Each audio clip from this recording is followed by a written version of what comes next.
Hello students, welcome back to KRS। So question bank SP का हम question number 5 देख रहे थे, आंसर इन ब्रीफ। आपको जो क्वेश्चन बैंक में टोटल 13 क्वेश्चन दिए हुए हैं, 13 क्वेश्चन दिए हुए हैं आंसर इन ब्रीफ में। आंसर इन ब्रीफ ये क्वेश्चन 4 मार्क्स के लिए आता है। आपको एनी 2 आउट ऑफ 3 सॉल्व करना है। सो 4 इंटू 2 8 मार्क्स के लिए रहेगा। तो हमने इसके पहले के वीडियो में टोटल 7 क्वेश्चन हमने देख लिए। तो इस वीडियो में हम 8, 9, 10, 11, 12 एंड 13 ये क्वेश्चन हम देखेंगे। तो question number 8, state the contents of circular और एडवर्टाइजमेंट फॉर डिपॉजिट्स। ओके, तो ये क्वेश्चन भी आपको चैप्टर 5 से है। क्वेश्चन नंबर 7 था, वो भी चैप्टर 5 में से था। क्वेश्चन नंबर 8 भी चैप्टर 5 में से है। तो क्वेश्चन नंबर 7 में आपको यानी जो चैप्टर 5 में टर्म्स एंड कंडीशंस दी हुई है फॉर एक्सेप्टेंस ऑफ डिपॉजिट्स, तो उसमें एक कंडीशन था अमाउंट ऑफ डिपॉजिट का। तो उसके ऊपर आपको इसके पहले का हमने जो क्वेश्चन देखा वो उसके ऊपर था। उसी टर्म्स एंड कंडीशन में आपको पेज नंबर 82 में 8 पॉइंट दिया हुआ है सर्कुलर और एडवर्टाइजमेंट। तो उसके ऊपर है ये question, state the contents of circular और एडवर्टाइजमेंट फॉर डिपॉजिट्स। तो जो कंडीशंस रहती है फॉर एक्सेप्टिंग डिपॉजिट्स, तो उसमें दिया गया है कंडीशन, उसमें दी गई है कंडीशन कि किस तरह से एडवर्टाइजमेंट क्या क्या देना है सर्कुलर में। तो वो आपको यहाँ पे इस क्वेश्चन में एक्सप्लेन करना है। See if a company invites deposits from its members, it issues a circular, but if it invite deposit from the public, company has to issue an advertisement. अगर अपने मेंबर के पास से कंपनी इन्वाइट करती है deposit, तो सिर्फ उनके बीच में ही देना है। तो कंपनी यानी जो भी इंफॉर्मेशन है वो सिर्फ उनको मेंबर को ही देनी है। तो इसलिए सर्कुलर कंपनी इशू करती है। पर अगर पूरे पब्लिक के पास से अगर कंपनी एक्सेप्ट करना चाहती है डिपॉजिट, कंपनी इनवाइट करती है डिपॉजिट, तो कंपनी क्या करती है इशू? कंपनी एडवर्टाइजमेंट इशू करती है। तो यहाँ पे हम देखेंगे कंटेंट ऑफ सर्कुलर और एडवर्टाइजमेंट क्या क्या रहेगा उसमें। सो पॉइंट नंबर ए देखते हैं, कंटेंट्स ऑफ सर्कुलर और एडवर्टाइजमेंट। इसमें first one, statement about the financial position of the company. Company की फाइनेंशियल पोजीशन क्या है वो उस सर्कुलर में रहेगा। द पोर्शन ऑफ सिक्योर्ड और unsecured deposit of fresh issue, यानी जो कंपनी फ्रेश इश्यू कर रही है डिपॉजिट, तो उसमें सिक्योर्ड कितना है और अनसिक्योर्ड कितना है। Then credit rating obtained from a credit rating agencies, this is only for eligible public company. Of course eligible public company जो है वही एक्सेप्ट कर सकते हैं डिपॉजिट पब्लिक के पास से। Non eligible means other than eligible company, वो सिर्फ मेंबर्स और डायरेक्टर्स के पास से ही एक्सेप्ट कर सकते हैं डिपॉजिट। इसलिए यहाँ पे क्रेडिट रेटिंग एजेंसी के पास से लेना है। वो किसने लेना है? तो only eligible public company. Then details of the scheme means which is this detail is relating to deposit. Name of deposit trustees, जो कंपनी इश्यू करती है सिक्योर डिपॉजिट, तब eligible company and public companies have to appoint 1 और मोर deposit trustees. तो यहाँ पे उनके नाम रहेंगे। Then amount due towards deposits of any previous deposits accepted by the company. अगर कंपनी ने पहले डिपॉजिट एक्सेप्ट किया है तो उसमें से कितना पैसा ड्यू है, अमाउंट ड्यू है, ये सब कंटेंट्स है एडवर्टाइजमेंट में, यानी सर्कुलर एडवर्टाइजमेंट में। बहुत ही सिंपल है कि जो कंपनी इश्यू करेगी एडवर्टाइजमेंट, तो उसमें क्या क्या इंफॉर्मेशन रहेगा, फाइनेंशियल पोजीशन क्या है, डिटेल क्या है स्कीम की, डिपॉजिट ट्रस्टी क्या है, ये सब कंटेंट रहेंगे। उसके बाद बी पार्ट देखो, फाइलिंग ऑफ सर्कुलर और advertisement with ROC, that is register of company. जो सर्कुलर और एडवर्टाइजमेंट बनाया है वो किसके पास फाइल करना है? ROC के पास। Signed by all directors with the registrar of the companies. Then C, file करने के बाद कंपनी को क्या करना है? इश्यू करना है उसे इश्यू ऑफ सर्कुलर और advertisement. This is only after 30 days of filing a copy of circular और advertisement with the register of companies, the company can issue the circular और एडवर्टाइजमेंट। यानी एक बार फाइल हो जाए उसके बाद ओनली आफ्टर 30 days, 30 दिनों के बाद कंपनी क्या कर सकती है? एडवर्टाइजमेंट और सर्कुलर क्या कर सकते हैं? इश्यू करते हैं। That is company can invite now to the public. Company can send the circular to the members through registered post, speed post और एज ईमेल। जो सर्कुलर रहेगा तो सर्कुलर कंपनी क्या करेगी, अपने मेंबर को सेंड करेगी रजिस्टर पोस्ट से या स्पीड पोस्ट से या मेल से। और जो एडवर्टाइजमेंट दे रही है कंपनी पब्लिक को, so for inviting the public company has to publish the advertisement in one English newspaper and in vernacular newspaper यानी रीजनल न्यूज़पेपर में, having wide circulation in the state, जैसे गुजरात है तो गुजराती न्यूज़पेपर में, where the company's registered office is located. And D, validity of circular or advertisement. The circular or advertisement is valid for 6 months from the end of the financial year in which it was issued on the date on which the AGM was held, whichever is earlier. जो ये circular दे रही है company या advertise दे रही है paper में, तो वो कितने दिनों तक वैलिड रहेगा, from 6 month till 6 month. Okay, तो ये हो गया हमारा क्वेश्चन नंबर 8 चैप्टर 5 में से। उसके बाद क्वेश्चन नंबर 9 है डायरेक्ट चैप्टर 9 में से, यानी चैप्टर 6, चैप्टर 7 और चैप्टर 8 जो लेटर राइटिंग के चैप्टर्स है, करस्पॉन्डेंस, तो उसके ऊपर आंसर इन ब्रीफ में क्वेश्चन नहीं है। So explain any 4 advantages of depository system to investor. Okay, ये क्वेश्चन कौन से चैप्टर में से, चैप्टर 9 में से है। जो डिपॉजिटरी सिस्टम है, डिपॉजिटरी सिस्टम के एडवांटेजेस बताने। डिपॉजिटरी सिस्टम यानी क्या, जहां पे securities are held in electronic form, तो उसे क्या बोलते हैं, डिपॉजिटरी सिस्टम। तो ये हमने इस चैप्टर में डिटेल में देखा था कि advantages of depository system to investors क्या है और टू कंपनीज क्या है। तो इन्वेस्टर्स को क्या है इसके फायदे, पहला तो ये फायदा है कि एलिमिनेशन ऑफ रिस्क, रिस्क निकल जाती है, रिस्क कम हो जाती है। तो कौन सी रिस्क कम हो जाती है, so all risk associated with physical certificate like delays, lost, theft, bad deliveries etcetera are totally eliminate and mutilation. तो जो भी रिस्क इससे एसोसिएट है वो सब निकल जाती है, कम हो जाती है। तो ये हम क्या देख रहे हैं, डिपॉजिटरी सिस्टम यानी जो सिक्योरिटीज इलेक्ट्रॉनिक फॉर्म में रहती है, तो उसका फायदा इन्वेस्टर को क्या है, तो पहला फायदा तो क्या है, ये रिस्क कम हो जाती है, यानी फटने का डर कम है क्योंकि वो पेपर फॉर्म में नहीं है, गुमने का कम, उसमें कुछ प्रॉब्लम ही नहीं है क्योंकि वो इलेक्ट्रॉनिक फॉर्म में रहेगा। अभी डिले होने का चांसेस नहीं है। बैड डिलीवरीज यानी जब पोस्ट से कंपनी अगर सेंड करती है तो डिलीवरी लेट हो जाए या उसमें कुछ प्रॉब्लम आ जाए तो वो भी टेंशन नहीं है। सो ये सब रिस्क क्या हो गई, एलिमिनेट हो गई। सेकेंड, सेफ्टी रहती है। तो क्या सेफ्टी रहती है, it is the most safe and secure way of holding securities. The entire system functions under the depository act and is monitored by SEBI, क्योंकि सेबी का पूरा इसके ऊपर क्या रहता है, वॉच रहता है।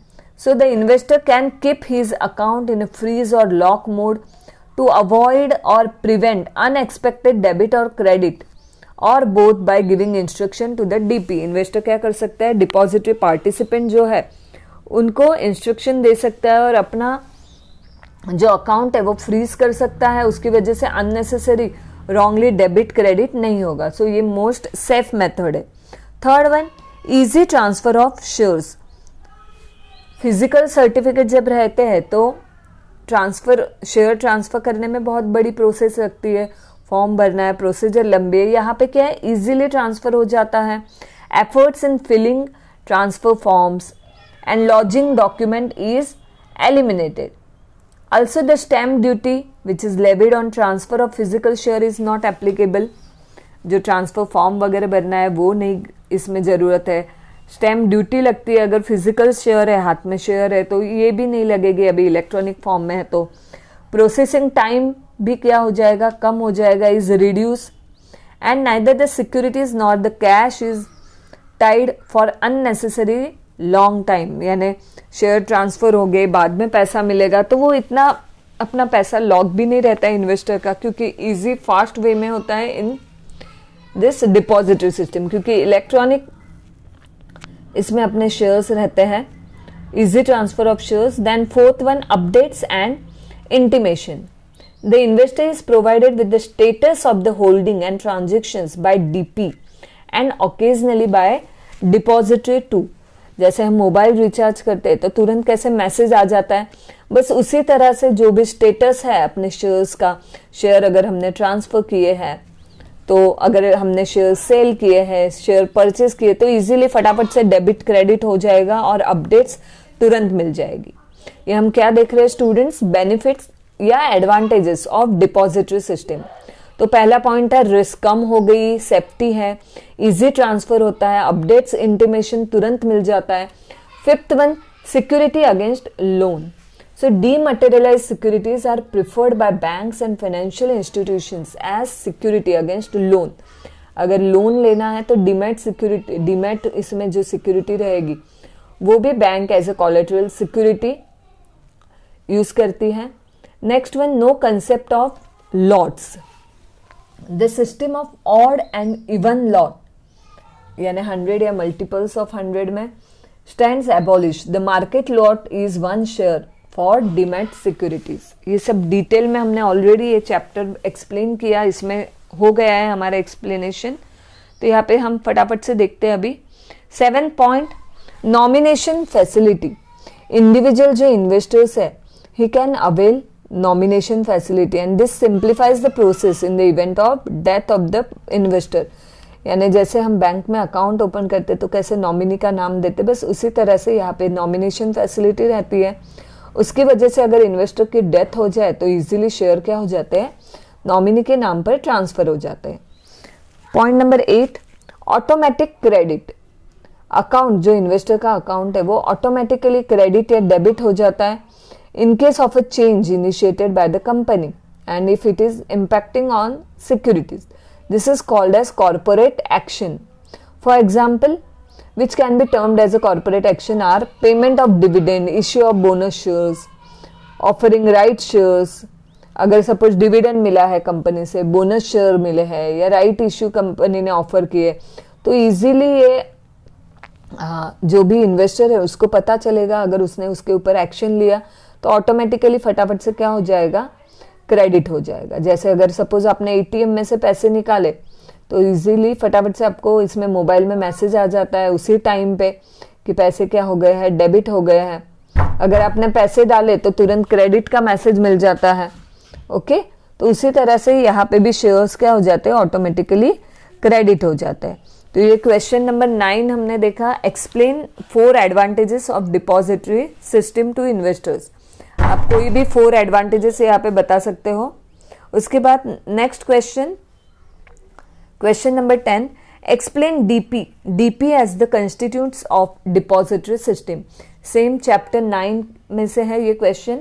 हमने कंस्टिट्यूट्स ऑफ डिपॉजिटरी सिस्टम देखे हुए हैं, depository, depository participant, beneficial owner and issuer company. तो उसमें से आपको यहाँ पे पूछा है एक्सप्लेन कौन से पॉइंट करना है, डीपी करना है। आप पूरे के पूरे वो चारों कंस्टिट्यूट अच्छे से देख लो। ये चैप्टर जो चैप्टर 9 है बहुत ही इजी है। Okay, so don't miss this chapter. So explain DP as the constituents of depository system. So under depository system, just I told, securities are held in electronic form and in the depository system the depository is the custodian of the securities in electronic form। depository ये कौन रहते हैं, custodian रहते हैं। जैसे NSDL है, CDSL है India में, national security depository limited, central depository services limited, तो वो कौन है, डिपॉजिटरी है। They are the custodian of our securities which are in electronic form. And the DP, depository participant, वो क्या एक्ट करते हैं, they act as a link, या हम बोल सकते हैं middle man, intermediary between the depository and the investor. ये जो डिपॉजिटरी है NSDL,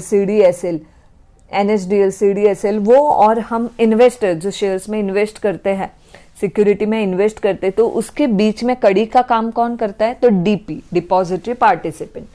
क्योंकि हम डायरेक्ट NSDL के पास या CDSL के पास नहीं जाते हैं अकाउंट ओपन करने, तो हम किसके पास जाते हैं, बैंक के पास जाते हैं या ब्रोकर के पास जाते हैं जो एजेंट का काम करता है फॉर डिपॉजिटरी। तो वो कौन होता है, डिपॉजिटरी पार्टिसिपेंट। सो डिपॉजिटरी पार्टिसिपेंट यहाँ पे आपको एक्सप्लेन करने बोला है, explain depository participant as the constituents of depository system. So it is the agent of depository. वो कौन रहते हैं? डिपॉजिटरी के agent.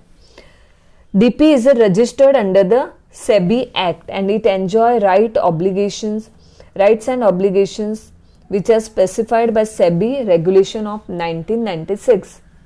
It is an intermediary appointed by depository. वो depository ने अपॉइंट किए हुए कौन है? इंटरमीडियरी है, लिंक है, कड़ी है.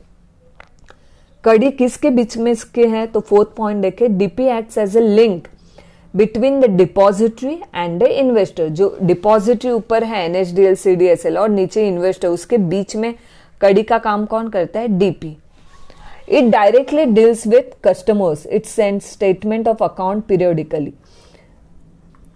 जैसे रिटेलर ये डायरेक्ट किसके साथ डील करते हैं? कस्टमर के साथ. उसी तरह से डीपी डायरेक्ट किसके साथ डील करते हैं? कस्टमर के साथ.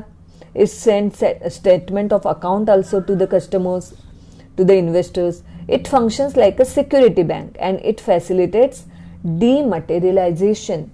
यानी फिजिकल सर्टिफिकेट कन्वर्ट करना in electronic form. So it facilitate, it helps customers to dematerialise their securities. Point number 8, it credit securities in the event of right issue, bonus issue etcetera.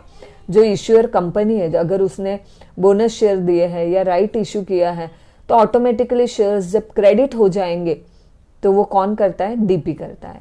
It handles instant transfer of pay out like dividend, interest. Company के पास से जो dividend interest मिलेगा तो वो भी तुरंत कौन देता है? डीपी बैंक में क्रेडिट कर देता है, बैंक में डेबिट कर देता है. It settle trade electronically. जो भी ट्रेड एक्टिविटी रहते हैं, purchase seller, so it settles by DP. Now who can work as a DP? So following can work as a DPs: financial institutions, banks, approved foreign banks, custodian who are responsible for overseeing operations of assets and funds, stockbrokers, clearing corporation, NBFC, that is non-banking financial company, registrar to an issue of share transfer agents. So this all can work as a DP. And the DP maintain account of securities of each investor. हर एक investors का अलग अलग account maintain होता है. DP has a unique number for identification. उनका एक unique number रहता है for identification. Now next question, explain the features of interest. ये chapter 10 में से है question. Explain the features of interest. ये chapter भी बहुत ही easy है students. आप पूरा chapter go through करना. इसमें आप SP के प्लेलिस्ट पे अगर वीडियोस देखोगे तो उसमें चैप्टर 10 के कंटिन्यूअस में वीडियो दिए हुए हैं, तो वो पूरे आप लोग सुन लेना, यानी वो कंसेप्ट क्लियर हो जाएगी. तो फीचर्स ऑफ इंटरेस्ट पूछा है तो आप पहले लिखोगे इंटरेस्ट यानी क्या. सो interest is a payment made for using money of another. हम दूसरे का पैसा अगर यूज करते तो उसके लिए क्या दिया जाता है पेमेंट, उसे क्या बोलेंगे interest. That is borrower takes money from the lender. जो पैसा लेता है वो कौन है, बोरोअर, और जो देता है वो कौन है, lender. So borrower takes money from the lender. So interest is the cost of renting money. पैसे, जैसे हम कोई घर सपोज भाड़े पे लेते तो हम उसके लिए क्या देते हैं, रेंट देते हैं. बस उसी तरह मनी हमने रेंट पे लिए तो उसके लिए जो कॉस्ट खर्चा है वो क्या है, इंटरेस्ट है. It is cost for home, जो ऑफकोर्स पैसा लेता है उसके लिए. सो it is the cost for borrower and it is the income from lending money for the lender. Now what is asked question, explain the features of interest. So let's see features. First one, interest is the price paid for the productive services rendered by capital. Interest ये क्या है, एक तरह से हमने कीमत चुकाई है किसकी, तो हमें जो भांडवल मिला है, कैपिटल पैसा मिला है उसके लिए. Second, it is directly related to risk. Higher the risk higher is the interest. जहां पे रिस्क ज्यादा रहेगी वहां पे इंटरेस्ट क्या रहेगा, ज्यादा रहेगा. कम रिस्क रहेगी तो इंटरेस्ट कम. यानी पैसे डूबने का अगर रिस्क ज्यादा है, डर ज्यादा है पैसे डूबने का, तो अगर हायर रिस्क है तो इंटरेस्ट ज्यादा रहेगा. Third point, rate of interest is express as a annual percentage of principal. Fourth, rate of interest is determined by various factors like money supply, fiscal policy, volume of borrowing, rate of inflation, etc. Fifth point, interest is a charge against the profit of the company. Even if company makes no profit, interest should be paid, profit नहीं भी कमाया तो भी interest देना है. It is payable at a fix and generally pre determined rate. ये rate पहले से ही फिक्स रहता है, ऐसा नहीं है कि बाद में पैसे देने के वक्त, इंटरेस्ट का पैसा देते वक्त रेट डिसाइड होता है, ऐसे नहीं, पहले से ही. लाइक लोन है, 5% के ऊपर लोन मिलेगा या 10% के ऊपर कार लोन मिलेगा, तो इंटरेस्ट कैसे रहता है, फिक्स प्री डिटरमाइंड रहता है. कंपनी हैज टू पे interest if it has borrowed money from creditors like debenture holder, depositors, bond holders, etc. तो इनके पास से पैसा लिया है तो उनको रिटर्न में कंपनी क्या देगी, इंटरेस्ट देगी. Next question, question number 12. Discuss the rules governing unpaid and unclaim dividend. Okay student, ये सब हमारा एक्सप्लेन हो चुका है चैप्टर 10 में. बस आपको आंसर इन ब्रीफ, ये जो क्वेश्चन बैंक मिला है बोर्ड के पास से, तो वो आंसर इन ब्रीफ के सभी के क्वेश्चन के आंसर आपको 1-2 वीडियो में ही मिल जाए, आपको यहाँ वहाँ पूरा ढूंढना ना पड़े. बस इसीलिए आपको 2 वीडियो में मैंने पूरा कंबाइन करके दे दिया है आपको. Discuss the rules governing unpaid and unclaim dividend. See students, the dividend declared by company but has not been paid by it or claimed by a shareholder within 30 days of its declaration is termed as unpaid and unclaimed dividend. यानी company ने dividend declare कर दिया पर 1 महीना हो गया, 30 दिन हो गए हैं, अभी तक कंपनी ने वो डिविडेंड दिया नहीं है या शेयर होल्डर ने उसे क्लेम नहीं किया है, तो उसे क्या बोलेंगे, अनपेड या अनक्लेम्ड डिविडेंड. तो आपको क्वेश्चन पूछा है कि इसके लिए कौन से रूल्स है जो गवर्न करते हैं. So following rules govern the unpaid or unclaimed dividend. A. Total amount of dividend which remain unpaid or unclaimed should be transferred to unpaid dividend account which is open in a scheduled bank by the company. जो भी पैसा रहता है unpaid या unclaimed dividend का, तो वो कहाँ पे ट्रांसफर करना है, to unpaid dividend account. B. ये ट्रांसफर कितने दिनों में करना है, so this transfer should be within 7 days of the end of 30 days. Okay, क्योंकि 30 दिनों तक अगर क्लेम नहीं आया तो वो अनपेड डिविडेंड में जाएगा और बाद में अनपेड डिविडेंड अकाउंट में जाएगा. So it should be transferred within 7 days of the end of 30 days within which payment was to be made. Okay, यानी सपोज 1 Jan को लाइक डिक्लेयर हुआ है, 30 days के बाद, उसके बाद और 7 days यानी 7 Feb को क्या होना चाहिए, एटलीस्ट अब तक वो पैसा अनपेड डिविडेंड अकाउंट में बाद में ट्रांसफर हो जाना है. In other words this transfer should happen within 37 days from the declaration of dividend. ये सब आपको ऑब्जेक्टिव्स में भी पूछा गया था. Third one, with in 90 days of transfer of amount in the unpaid dividend account. यानी 30 दिनों के बाद अनपेड डिविडेंड अकाउंट, 37 days के बाद ये जो ट्रांसफर हो गया है अनपेड डिविडेंड अकाउंट में, तो उसके बाद 90 दिनों के अंदर with in 90 days of transfer of amount in unpaid dividend account the company is required to put on its website और any other website as approved by the central government a statement which shows name, last known address and unpaid amount payable to each share holder.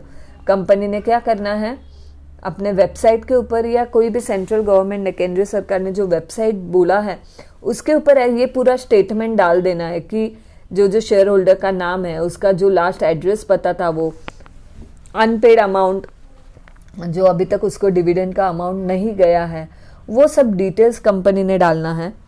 और उसके बाद क्या होगा, D, any claimant to the unpaid dividend account में apply to the company for the payment of money claimed. Okay, तो कोई claim कर सकता है वो पैसे के लिए. और उसके बाद ई, any amount in the unpaid dividend account of a company which remain unpaid, unclaimed for a period of 7 years from the date of such a transfer shall be transferred by the company to IEPF, that is Investors Education and Protection Fund. यानी 7 सालों तक अगर वो पैसा ऐसा ही रहा तो वो कहाँ पे ट्रांसफर कर देना है, IEPF में. And the claimant of money will have to follow the procedure and submit necessary documents to get claim for IEPF along with a statement in the prescribed form which gives details of such transfer. See student, यहाँ पे मैं इतने सारे question एक ही video में cover कर रही हूँ, इसलिए डिटेल में एक्सप्लेनेशन देना पॉसिबल नहीं है, पर यही आपको अगर और डिटेल में जानना है तो अनपेड अनक्लेम डिविडेंड आप इस चैप्टर के वीडियो में आप देख सकते हो, चैप्टर 10 के वीडियो में। ओके, अगर आपको यहाँ पे सेटिस्फेक्शन नहीं मिल रहा है, अगर आपको ठीक से नहीं समझ में आ रहा है तो आप डिटेल में वहाँ पे देख सकते हो, क्योंकि यहाँ पे इतने 7-8 क्वेश्चन एक ही वीडियो में लेने हैं, तो अदरवाइज वो वीडियो बहुत ही लंबा हो जाएगा अगर डिटेल में एक्सप्लेनेशन हम देते बैठे। नेक्स्ट लास्ट क्वेश्चन है, state any 4 functions of stock exchange. यानी ये डायरेक्टली चैप्टर 12 में से है, चैप्टर 10 के बाद डायरेक्ट 12 में से है आंसर इन ब्रीफ में। चैप्टर 12 जो है स्टॉक एक्सचेंज, तो यह क्वेश्चन है state any 4 functions of stock exchange. So stock exchange यानी क्या रहता है? It is a specific place where various types of securities are purchased and sold.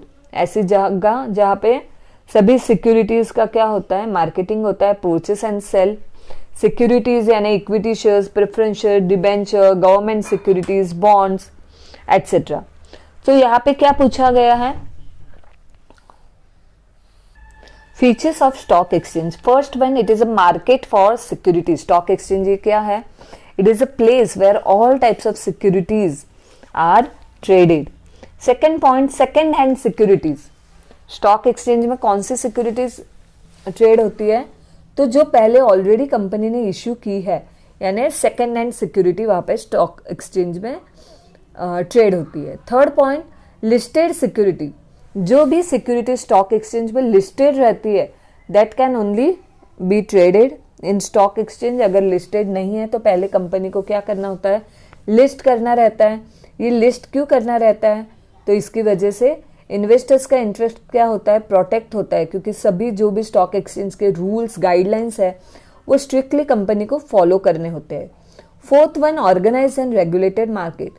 से all listed company have to comply with the guidelines of SEBI. SEBI की जो भी guideline है तो वो सभी फॉलो करनी है। Companies will also have to function as per the rules and regulations let down by stock exchange. Specific location है stock exchange, it is a specific place where securities are traded and trading only through members. Securities in a stock exchange can be traded only by members on their own behalf or through authorized brokers. Okay, तो यहाँ पे हमने last question देख लिया, state any okay 4 function of stock exchange. यहाँ पे function पूछे है, मैंने आपको यहाँ पे फीचर्स एक्सप्लेन कर दिए हैं। तो सिर्फ अभी ये जो लास्ट क्वेश्चन है 4 फंक्शंस ऑफ स्टॉक एक्सचेंज, तो इसकी लिंक मैं आपको डिस्क्रिप्शन में डाल देती हूँ, तो आप वहाँ पे फंक्शंस चेक कर देना, यानी आपके पूरे आंसर इन ब्रीफ के क्वेश्चन हो जाएंगे क्वेश्चन बैंक में दिए हुए। Okay student, thank you, have a good day.